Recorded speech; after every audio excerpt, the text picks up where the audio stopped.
imbaraga Imana itanga ni imbaraga zibasha guhindura ibihe, ni imbaraga zihindura situation, ni imbaraga zihindura ibitari biriho bikabaho. Izi ni imbaraga Imana iha abahanuzi, ni Imana ishobora byose y'ubwayo yibereye mu kazi.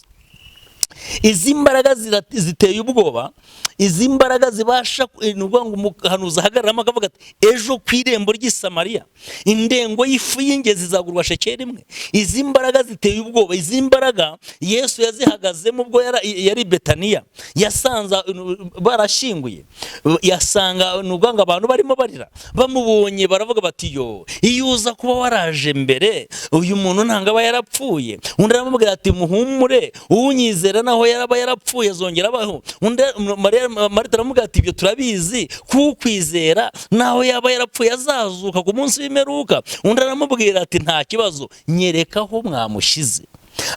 Abayuda baza birukanga baramubwira bati se ko muvandimwe, iyo uza kuba waraje mbere akirembye, ko tuzi ko ibimenyetso n'ibitangaza ubikora, uyu muntu baramubujije gupfa. Yesu arababwira ngo nimunyereka ahantu ari. Ahagarara mu bubasha, aravuga ngo Uwiteka, njye nzi neza ko usanzwe unyumva, ariko ibi mbikoreye kugira ngo abantu banyikije bamenye ko ndi umukozi wawe. Ahagarara mu mbaraga, ndavuga imbaraga. Iyo uhagaze mu mbaraga hari ibintu ushyira ku murongo. Uhagarara mu mbaraga, ibitari bifite icyerekezo ukabiha icyerekezo, kandi ukoresheje ijambo, icyo bita itegeko. Arahamagara ati Lazaro sohoka. Uwari upfuye ijambo riramuterura, riramuzana, rimuhagarika imbere y'abantu. Abantu bose bikubita hasi. Reka nkubwire aka kantu gakomeye. Abantu bamwe baraserebuye, baravuga bati tubonye Imana ikorera mu bantu. Abandi bagira ishyari, baravuga bati ibintu ntibishoboka. Birukanyira mu bakuru b'abatambyi ndetse n'abayobozi, baravuga bati ibi bintu, iki gitangaza akoze nakora cya kabiri isi yose iramukurikira. Abantu aho kugira ngo banezezwe n'iki Imana ikoze, ahubwo bababazwa nacyo. Ndashaka kukubwira yuko iterambere ryawe hari abantu ribabaza. Hari igihe inuvuga ngo ubuzima urimo hari abantu bubabaza.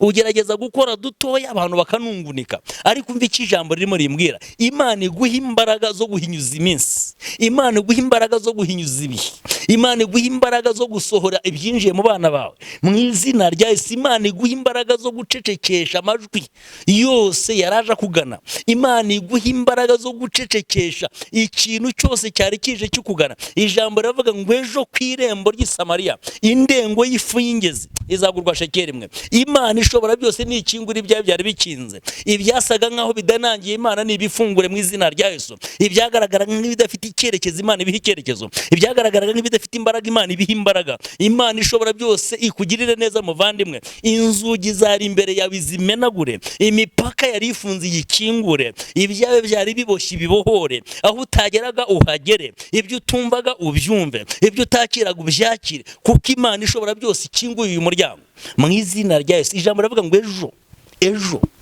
ejo nuvuga ngo ntangare ejo bundi, ejo hawe ni heza, ejo hawe ni umugisha, ejo hawe ni intsinzi. Wowe utabyaraga urabyara. Wowe inuvuga ngo ijambo ry'Imana rirambwa, ni umuririmbyi waririmbye ngo Uwiteka Imana niyo ibasha kureba mu nda y'ingumba, yarebamo ikabonamo ishyanga rikomeye. Ariko abaganga iyo barebyemo nuvuga ngo ntabwo babasha gusobanukirwa neza, bararebamo bakabona harimo ibintu badasobanukirwa, bakavuga bati ntabwo twumva impamvu utari musama. Ariko Imana yo yareba igasanga muri wowe harimo ishyanga rikomeye.